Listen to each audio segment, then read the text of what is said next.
Welcome back to the Artefactors Union. I'm your host and foreman, Douglas Scoundrels. Today we are assembling the Realm Beyond box for the Ten Thunders and Neverborn factions. Box is a title box, so we're going to get 2 masters and 1 shared model between the 2 keywords. We've got Asami, Tanaka, Shintaku, this lady here, Dreamer, Insomniac, the boy here, the shared model, Lady Yume, the spicy centipede lady in the middle. That is our artwork. Renders on the back. Asami with some lanterns. The Dreamer being very sleepy. And Lady Yume with just an obscene amount of arms. Alright, let's look at our sprues. Yep, that's a lot of arms. This is Yume, and she is going to be the most difficult, probably just by sheer amount of bits, and again, a lot of arms, but it looks like we have instructions for this box, and they labeled all of the arms, so that's going to be very helpful. Then we have Asami here with, I think, the second most bits, so slightly more difficult, and then Dreamer being, well, I think they have about the same amount of bits, so never mind that, but these two are going to be considerably easier than Lady Yume, so it doesn't really matter, I don't think. But we'll go ahead and do them in box order on the back. So we'll go ahead and start with Asami. Let's pull up her instructions and then go decide on our assembly order. Alright, oops, there we go. Asami Tanaka, Shintaku, we're going to grab her back half. Right there, and then we'll add her feet, followed by her front half. And then we can go ahead and do both of her arms, arm 1 and arm 2, combine the 2 pieces of her head and plop that on top of her body, then combine the 2 bits that attach to her base and her feet, combine that to the body, and then she's done. So, let's grab C5 and C2 first. Here's C5, C2 is just going to go right down in here. Let's focus on the bottom camera, please. There we go. Alright, now let's put C6 over the top of this, the other half of her body. Alright, her body is done. Next is going to be her left arm, C7, which is going to go in there, and then her hand is going to be sitting on her hip, right on this sashy bit. Alright, here's the arm. Thing of note, the forefinger is sort of on top of this ridge in the sash, and the fingers are in between these 2 bits, and it looks like the sleeve can also be glued to the skirt as well, making it nice and solid. Alright. C9 is going to be our right arm, and it's only going to attach here, sadly. Okay, right arm is in. Now let's grab our head bits, C3, which is the mouth tentacles, and C8, which is the rest of the head. I guess I should have specified the mouth tentacles on the back of our head. So our point of contact is right here, and I've got it upright, and take note of this sort of connection tooth ridge right here. That is going to match up to this divot right here. So let me pull this guy back up. Step 1 and step 2. There's a decent amount of wiggle, so just try to close the gap as much as possible. I think I've got it down to pretty good, but you can see our neck connection point and our stump connection point on the head right there. So now let's put the head on. Oh, and it looks like the tentacle has a connection point right here as well. Okay, and that way if you got the orientation of the mouth tentacles slightly wrong, you can squish them into place so that the head is solidly in the neck hole and the tentacle is solidly in the tentacle hole. But looks good on all sides. Alright, next up is our basing magical effect. It's going to attach to her back ankle right here, and that bit is C4 here. The connection point being on our back here, right here. We're looking at it upside down, but it's effectively going to sit on the base. Here's where it's going to sit on the base, so the attachment to ankle right there. There is another connection point. I missed it before. Right on her skirt right here. You see this kind of jumbled up stuff. And that is going to connect right here. Okay. It's a really solid connection, actually. Alright, our last bit, E1, is just going to attach on the end of our smoke and curl around in front of her. It doesn't look like it's going to attach to any part of her, sadly, but it also looks like it'll be a relatively solid connection regardless. So it's going to sit something like that. Let me go ahead and attach it now. Alright, that sits just fine. All the awkwardness was because I was trying to attach it from the front, but if I just tried to attach it from the back, aligning it so that all those ridges lined up, it's a lot easier to do. So keep that in mind. But she's all done. Let's put her on a base. Asami Tanaka is Shintaku is completed. Did I say that right? I'm gonna say I said that right. Alright. Relatively simple mini. Hardest part was getting that magical effect to wrap around her. Yeah, really, that was it.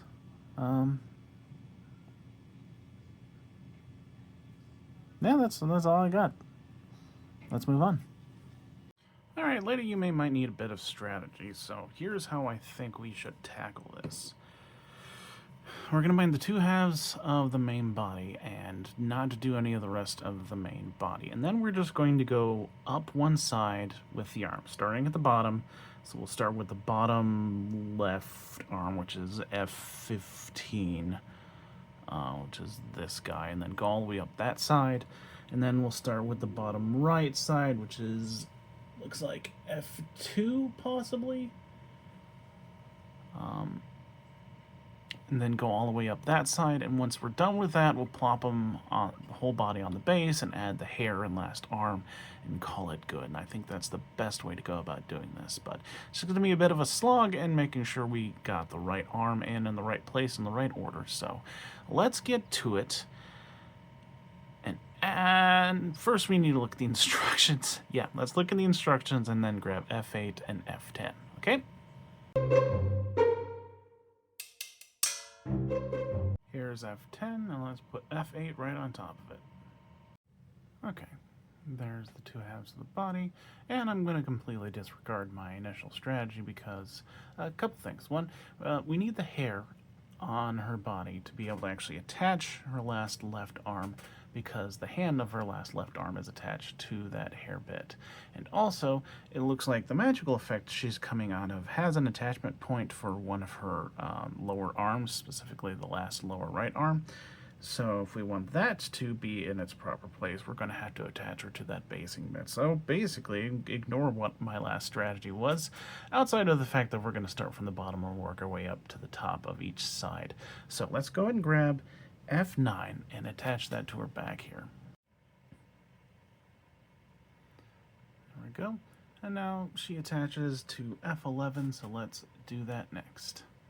There we go. Only fits on there one way snugly. You can see that handprint, that why we need that bit there. Alright, let's get ready for arms. Give me one sec. Alright, let's start with our bottom left arm, which is going to be F15, this bent one right here, and use the render on the back of the box as a point of reference to make sure you get the angle correct. So let's do that right now.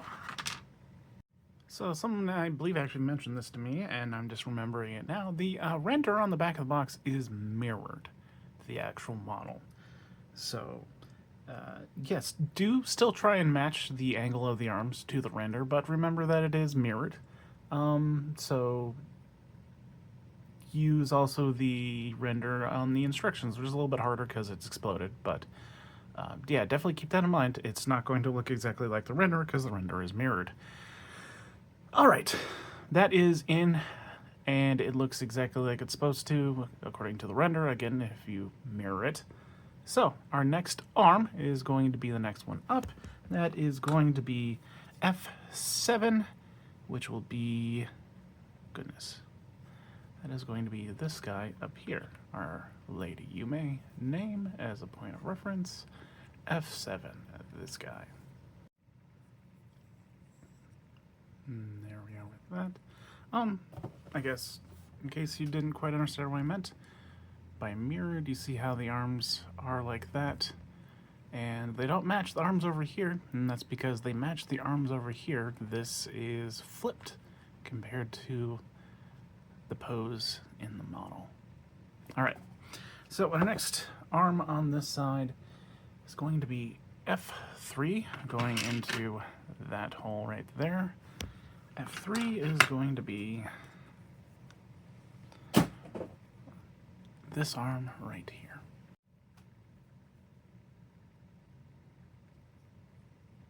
There's F3. Now, next arm is going to be F4. It'll fit right in there. And our arm for that is going to be this one. Next one in. It's good. Now, our last one on the insect part is going to be F5 right there. Sorry, F5 is this arm right here. Okay, that was incorrect. I'm going to go ahead and message weird about that, but F5 is not the correct arm. F5 will in fact be the first one we place on the other side, that is the bottom right arm. The arm we are looking for is F2. You'll notice the thumb placement. F5 had a right-handed thumb. And this is the last left-handed thumb we have.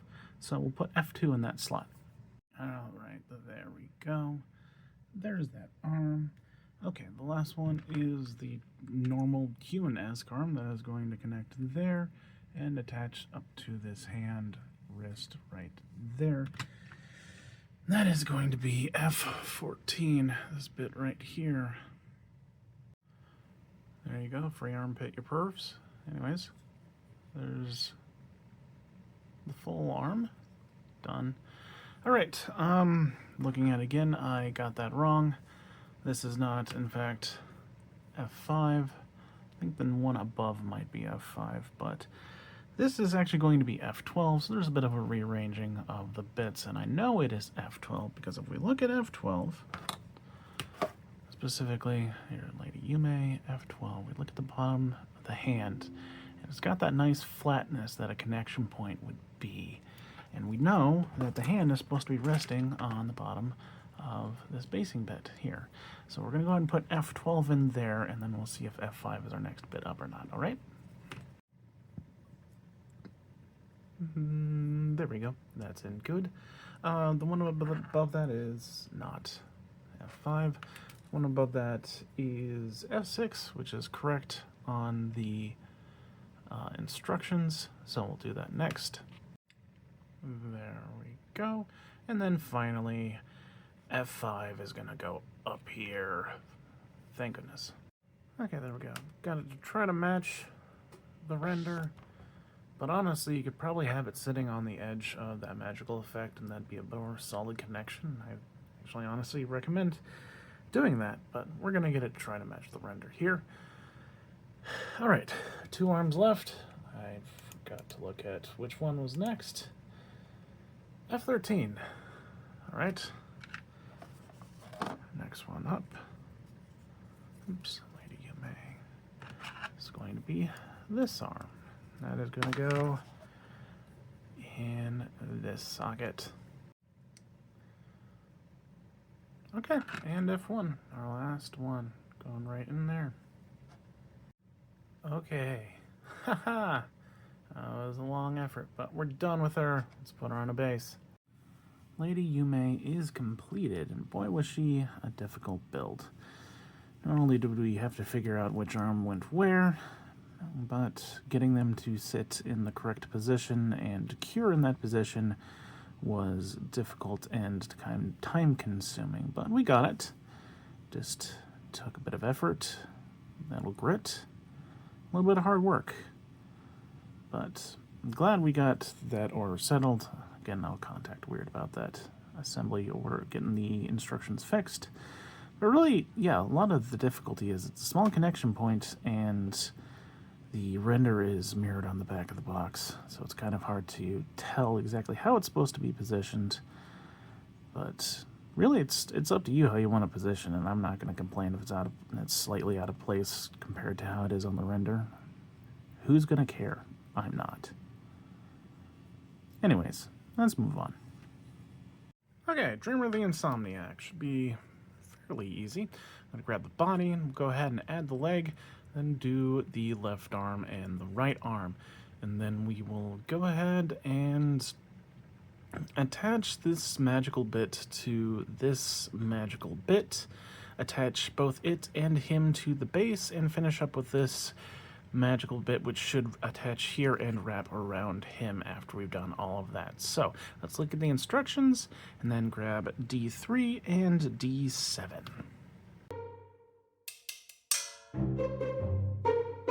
Here is D3, D7, just going to add right where a leg would normally go.